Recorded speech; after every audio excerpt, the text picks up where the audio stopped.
นี่ยังสุนัขแค่อันนี้น้องดาจะไปไหนออกไปเอาของนำพี่ต้นเนาะเพิ่นโตมาว่าน่าจะฮอตแล้วเพิ่นบอกเขาเอาคู่เขาบ่มีคู่เขาก็เอาถุงเอาไปใส่ของพี่น้องมาแต่ตลาดหาก็มาฮอตมาโตกันเลยนะว่าไปเอาของกันพี่ต้นเนาะว่าเพิ่นจะเอาอย่างมาให้แน่แน่นแล้วจ้าโอ้โหที่ได้อย่างพี่น้องพวกน้องลาเอาถุงออกไปเยอะแยะเลยพอดีเขาจัดของเข้าตู้เนาะมีถุงเมื่อเช้านี้แต่เพิ่นเอามาให้เขาแล้วรอบนึงอันนี้คือเพิ่นรอบก่อนเพิ่นจะไปสวนแล้วเพิ่นก็มาแวะให้แล้ว อันนี้ก็คือเพิ่นมาแต่สวนเพิ่นก็เอาของอยู่สวนมาฝากน้องลาอีกเนาะที่เธอห้องเนาะ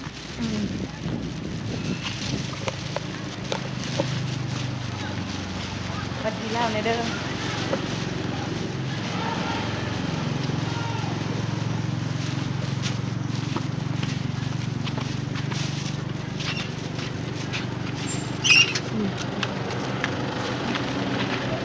ชื่อเองรู้จักไปเที่ยวไหนไม่ได้ไปเที่ยวจ้าเป็นมาฝากเอาของมาให้ซอยเขานี่บ่จ้ะเขาเลยบอกเขาก็ได้ก็ที่ร้ายกันแม่นจ้ะเพิ่นจะเอาของลงให้หนู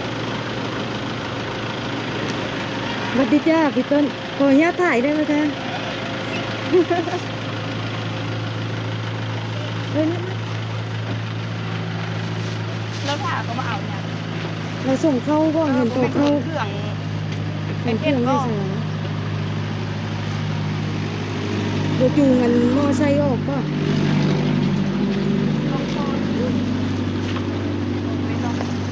เนี่ยเลยเราเอาของมานี่ เราจูง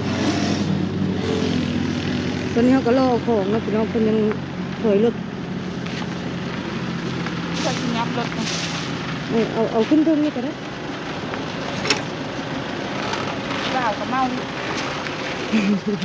ร ถผู้บ่าวข้างห้องเมาผู้บ่าวข้างห้อง ย้ายไม่เดียวพันเดือนไปเมา ผู้บ่าวข้างห้องก็เมา กระฮดไว้อยู่เนาะกันเท่าไปก็ซ้ำนี่มา มา ไป แต่ ตลาด เช้าบ่ มาแต่สาแก้ว สาแก้วไม่ลืม โอ้เกือบของขางโอ้ย้ายห้องแล้วบนนี้ ออกมื้อนี้แล้วบ่ไอ้เพชรอ้าว มันเป็นเนื้อได้มันพันบดีก็ มันเป็นอะไรอาถรรพ์แห้งบ่อยู่ในนี่เป็นย้ายห้องนะพี่น้อง ที่นั่นออก คนทำงาน เราต่อออกก็เลยไปอยู่ บ้านกันสองพ่อเมียทันเมื่อค่ะ ไก็เดาเปิดหอไปหรอ จะใส่ เนี่ยเป็นยังใหญ่หรอเข่าใหญ่เนาะ มันก็ม่วนนะไปอยู่หออยู่นี่ละดีนะนี่ ก็ได้เสียยังไง ไม่เสีย เสียค่าไฟวิกละ300ปลาย อันนี้น้องไม้ดอกไม้นำ ส่งมาเยอะจะกินหมดไหม มัน เนี่ จะ ย บานเท่ากันก่อนเลย พอจะ มาจากสวนสักแก้วนี่ ดีมาจากตลาดดีได้ถุงเลย เอ้าโจกเอาแจ้งเอาเด้อ จบ โอ้ เลย ถุง น้อง ใหญ่ นะ ขึ้นมาเบ้ง อันนี้ปูเอาทำสด เอาถุงใหญ่มาแบ่งแท้น้องลายได้ลายแห้ง ตัวเล็กมาจากไหนตัวเล็ก ใส่แว่น ร ตัว ถ เล็ก ผู้บ่าวกันเราเมาเราทิ่มรถเราอยู่เนาะนี่ เนี่ยมาเราสิเขา อ้าย อ้าวไอ้หงเป็นอะไรเดี๋ยวนี้ ไปไหน โอ้สบายเนาะ อะไร เฮ้ยไปไหน บ่ได้เล็กเด็ดละย้ายมีวะ เราไปได้เล็กเด็ดนี่คือเอายันเราเขาเด็กนี่นะ ไปยืนทักเลยล่ะ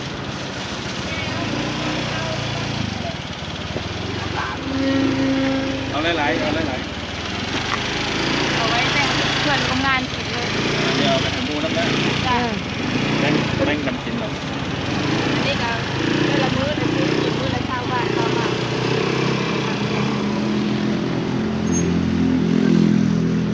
นี่ก็ปูดอง พอระบอกโอ้คุณก็ไปตลาดอะไรอันนี้ขายเพิ่นมาแต่สวนที่สระแก้ว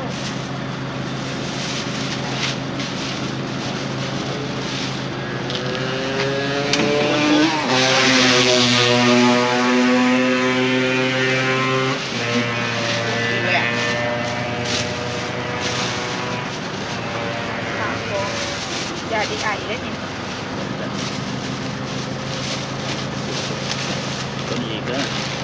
จ้า มันกบนะ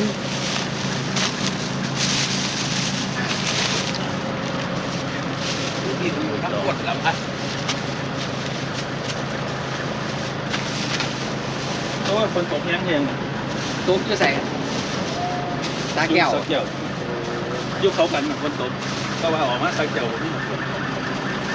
ของปลอมนะ อ๋อขอข้าวมันโดนแย่ ผักนาวเนาะหน่วยใหญ่แฮงสมมาเกงเลย เยอรมันลำไย โอ้ยยาย เดือดแล้วเดือดเลย เพื่อนละลายเพื่อนเราพวกเบี้ยนให้เพื่อนเราถามเพื่อนเรานอกจากเราจะไม่เกิด เนาะ ไม่รอต่างหลายโอ้พวกเบี้ยน จำสิกินบ่ได้โดนเตอร์ก็สิได้ซื้อน้องล่ะ ก็ต้องเต้นไปได้เงินเขาแล้ว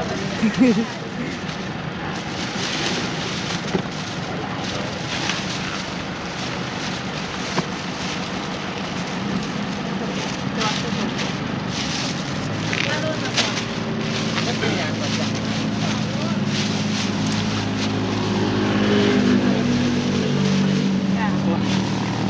ถามว่าเอาไปเบิดรถเนี่ย เอามาขามกันหน่อยบางใหญ่ รถคันเดียว คุยเกี่ยวก็ได้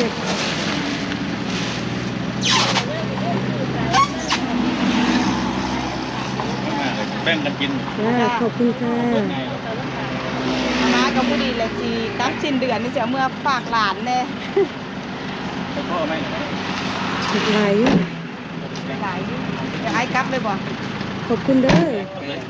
ค่าแบกไปเทียบเจ้าว่าที่ ชื่ออะไรบ้างสองคน ได้ ไปจ้ะ ไข่ข้อเอาไข่ข้อแบบพวงมาลัย ไหว มอกันเลย มีหน่อไม้อันนี้หน่อไม้ก็ปลูกเองนั่นแหละ เนี่ยน้องไม่ทุกทีเช้า โอ้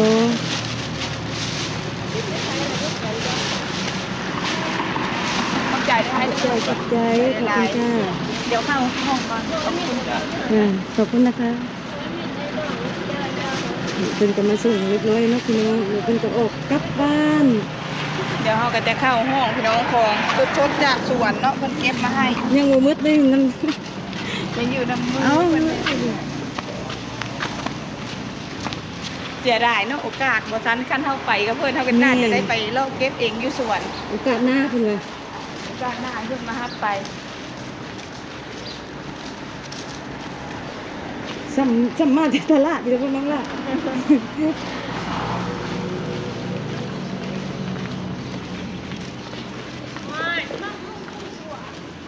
ซ้ำมาตลาดอีกรอบสองกลับไปมากินนี้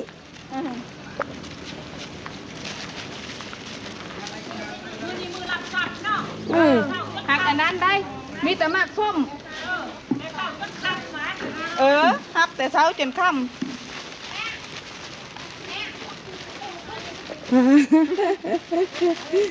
อยู่จนบาดเตยมันได้ตกคลองเนี่ย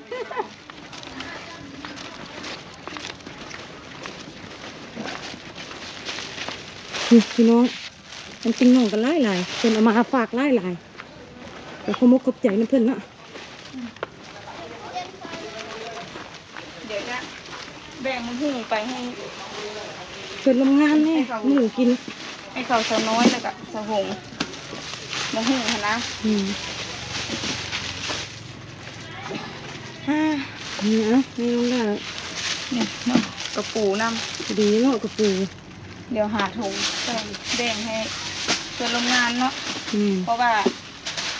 เพิ่นก็ได้หยังมาเพิ่นก็แบ่งเฮาคือกันพี่น้องเฮาก็ได้หยังเฮาก็แบ่งเพิ่นเฮาก็จะเอา อันนี้หน่วยชุก บุซุก คือออกเหลืองๆเลยได้ บุซุกนะมันเหลืองซื่อๆมัน3 ห้องได้นี่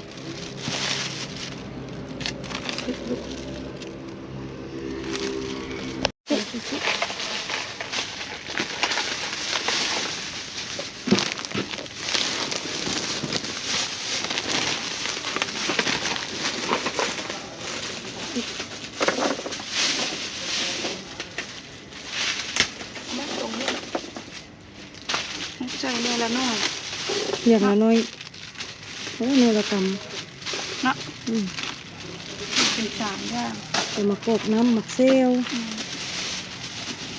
นี่ได้เพิ่นกินเมื่อจะเขาเอาไปกินกันยังเอาไปกินน้ำเดียวนั่นแหละ อัน นี่ นี้ก็ งานอันนี้แบ่งให้เพิ่นกินส่วนตัว ผมใหญ่แห้งเลย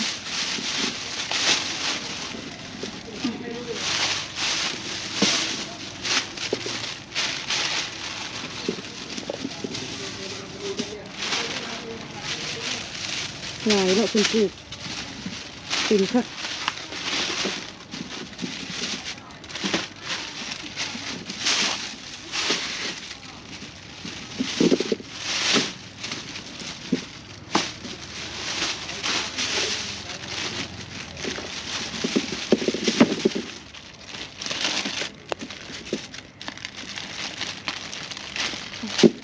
สำคัญมันหุ้ม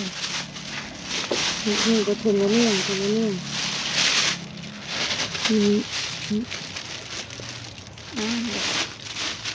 ได้ใช่ไหม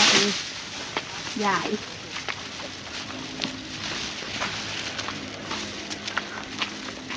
ปลาเต้ยยังไม่ไปได้จุกเนี่ยสปาเต้ย อันนี้เดี๋ยวแย่งหลายคนเลยมันหุ้ม มาขอบใจ กูดีมันหุ้มนะ เด้มากอก แล้วก็น้ ส้มเอาน้อย เจอเลย ขอบเจอเลย ย่างละน้อยมันหุ้มแม่มากนั้นแม่ ใช้ละ3บาท โอ้ยไอ้อันเพิ่นอยู่ มาข้าวกล่องมาหน่อยนี่ เพิ่นมาส่วนไปน้ำมือเสาร์นี่เราบ่ได้ไปเราเลยเก็บมาย่างละน้อยไปโฮมโอ้ยยายปะเดียวแหละ ำอุ่นใหญ่ห้องละทางนะ เอาได้หิวตื้มนี่มาหิวมาส้ม ขอบใจหลาย พอได้หิวตื้มเพิ่นจะย้ายห้องนี้ปะเลยพี่น้อง เอาออกผู้นึงแล้วกับผู้นึงกับน้ำออกน้ อย่าพาวได้ มันเงียบเลยเนาะ ำ ออกเบิดลาย เขาเปิดกลางคืนของเว้น กลาง เดือนสอง กลางคืนใส่ยันบ่ได้เว้าแต่สิแจ๋วเลยสิเฮานี่ เออโซนเดียวได้ ทั้งเว้นนี่ไปแล้วมาอยู่แล้ว เออ ขนาดนอนเว้นก็ยังอาปากกินเลยสิมากินทั้งกลางคืนอีกยันบ่ได้บ่ ช่วงนี้อยู่นี่ก่อน ตรงนี้เก็บเงินก่อ เก็ น บเงินก่อน หาเงินค่ามัดจำก่อนจัก เออ อีกครึ่งปี ได้เฮ้ยใหญ่เลยเนาะผักกาดเลยเฮ้ยสิได้กินแจ่วกับแจ่วเลยได้ฮะ เข้าอีตู้เฮาโยนโรคหลายเท่ ใหญ่ หลาย ละ บ้างงามเฮ้ย เออคือรู้จักดิ งามเลย ก็อันนี้ก็แม่นบ่เฮ้ยผักกาดนี่ก็ ตัดออกใบหัวจิงไข่ อันนาตัดมันเนี่ยนะ บ่งามตัดลงรถบ่ได้มันบ่มันก็เฮ็ดบ่ให้ขี้ค้าน ได้เฮ็ดงามหลายจนได้หมู่ออกเบิดไปจักออกน้ำหมู่เด้อฮะ ไป เออ ได้เด้อเฮ้ยค่า ได้เพิ่ มัน นค่ามัน เออ เต็มในเป็นหัวสิงไข่กับพวกงามพักกับพวกงาม ตัวเขาบ่มีกระถางมันนี่บ่ได้โย่ไปเลยป้าอะไร เห็นแล้วคุดไป ง่วนไปเบิ่นเงาแล้ว งนไปเนาะ ไปแล้ อ๋อ ว ผมพี่น้องย้ายห้องเลยเพื่อนร่วมงานทั้งนั้นหามตู้เย็นเนาะนักเติบได้ตู้เย็นนะเนาะแล้วก็ตอนนี้น้องลาเพิ่นก็เอาของมาจะให้เพื่อนร่วมงานแล้วเนาะเพิ่นก็จัดของเพิ่นแล้วบาดนี้ ฮ้อน ซ้ำสิกินเนาะบาดนี้เนาะบ่ได้ซื้อดนแล้ว มักเพชรดาพี่น้องเลย นี่พริกขี้หนูเก็บเขียนเลย หมากส้มปกติน้องล่าซื้อกินมื้อหนึ่ง20 บาทพี่น้องเดือนหนึ่งก็ตกอยู่หลายอยู่เลยเนาะ อืม กินคู่มื้ออันนี้น้องล่าจะเก็บใส่ตู้เย็นไว้เนาะ ใส่ตู้เย็นไว้ เดี๋ยว กินซ้ำๆ เดี๋ยวได้ซื้อน้ำตาลแดงมาจังสีเฮ็ดดองไว้ บ่โทกก็ได้เด้อหมักมันใหญ่มันตึงเด้ บนโลกเลยเอาเงี้ยเป็นธงนี่อันนี้ ยาดีไอโอ้ ยาดีไอ กินน้องเลยกินน้ำบอกไม่ได้แบบพี่น้อยกับโคจะมีปัวกั มะ บโค ขามพี่น้องว่าใหญ่เฮ็ดดองไว้ กินได้อีกกินน้ำเล็กน้อยได้อยู่เนาะ แต่ว่าเฮายังบ่มีน้ำตาลแดงเนาะโอ้มะนาว เขาตู้เย็นไว้เลย มะนาวเก่าก็ยังเดี๋ยวใส่ตู้เย็นไว้เดี๋ยวจะเอาไว้ให้ทำใบเป็ด2-3หน่อยเนาะให้เพิ่นเอาไว้ใส่เอา ไปเอาเข้าตู้เลยแบบนี้ เพราะว่าเขานั่งน้อยเลยคนมีหลายเลยดิเพิ่นอันนี้นี่น้องเพิ่นแดงนะคะเดี๋ยวใส่ห้องก่อน เยอะจังเลยสะอ่อนเด้ ไป ไปเองคือสิม่วนเนาะไปเก็บ แม่นไปเก็บอยู่สวนเนี่ยอุ้ยบ่อยากมาเลยแหละ อันนี้คือหมากเพิ่นดองแล้ว แม่นกระปูก็เอาเข้าตู้เลยกระปู โอ้ของซอฟด้วยได้นี่พี่น้องโอ้ซอฟสุดๆเลยเดี๋ยวเราจะเอา เอาเข้าได้บ่นี่ เข้ามาเลย ตู้มันติดหรือว่าตู้ จักเลยติ่มแล้วบอก อ๋อ อยากจะจัดแจงก็เด้อ ตู้ก็ติดพี่น้องเอ้ยบวกไปตลาดมาใหม่ๆเนี่ยเนาะน้องล่ะเช็คเทิกเอาออกมาทางเนาะเช็ค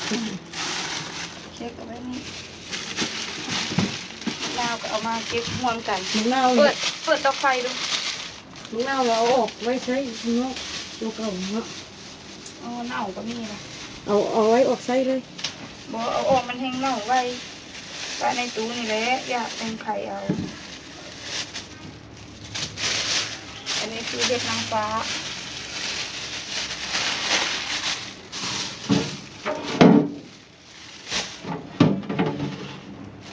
น้ำปลาจะเอาไว้ที่นี่ซะเนาะ อืม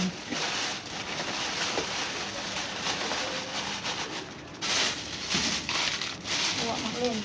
ใส่หัวมักนาง ตัวมะนาวอยู่เนาะตัวมะนาวนี่พี่น้องอ้ายอ่ะ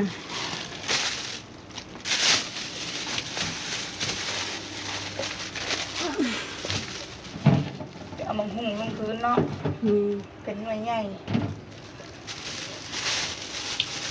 จะเป็น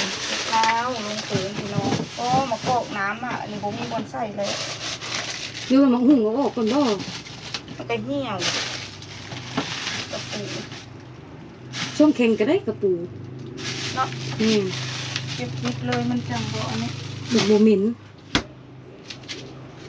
กันเอาเข้านี่ล่ะเจ้าก็นี่แนวละน้อยนี่เอ็ดจัดแนวละน้อยเอาเข้าพร้อมเดียวมันบ่เบิด โอ้มันจัดบ่ได้เดี๋ยว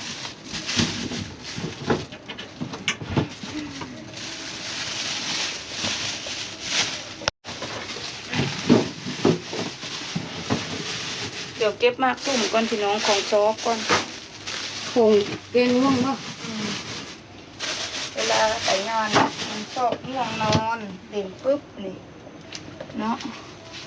แล้วกะ หรือว่าเอานี่ออกมาก่อนบ่ นี่กะโอ้ขมดจักสีเอาอย่างเมียนแนวใดเนาะโอ้ย เอามีออกมาก่อนห้อยไว้ก่อน พอเฮาได้ของฝากเธอได้ตู้เย็นเฮาก็น้อยลงทันทีพี่น้อง ใหญ่ซำใดก็บ่ใหญ่เนาะ ของฝากเฮามาเมื่อใดตู้เย็นเฮากลายเป็นตู้น้อยทันทีเลยพี่น้องเอ้ยขนมมีกับปะเนาะบ่ได้ แล้วก็ของซอบอีกพุ่นน่ะ นี่กับของซอกที่วะเนาะกาพญามดเพิ่นก็จะมาเนาะ อันยามุดเพิ่นกระเจาะกินบ่ แม่เพิ่นก็สิมาขอกินของเฮาโลได้พญามดได้ โดยบ่ได้รับอนุญาตอีกเนาะกินนะ แม่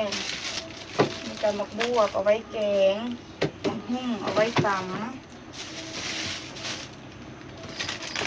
พริกขี้หนูพริกสวน บ่ได้ซื้อแล้วผิดบัดนี้เนาะ แม่ ใส่กระตุกน้ำเนา เล่นมะเขือเทศเกือบเบิดแล้ว อันนี้จะป้านกซะเนาะ มาเนาะส่งมือก็เบิดเลยอันนี้หากินลองกล่องของซอบอีก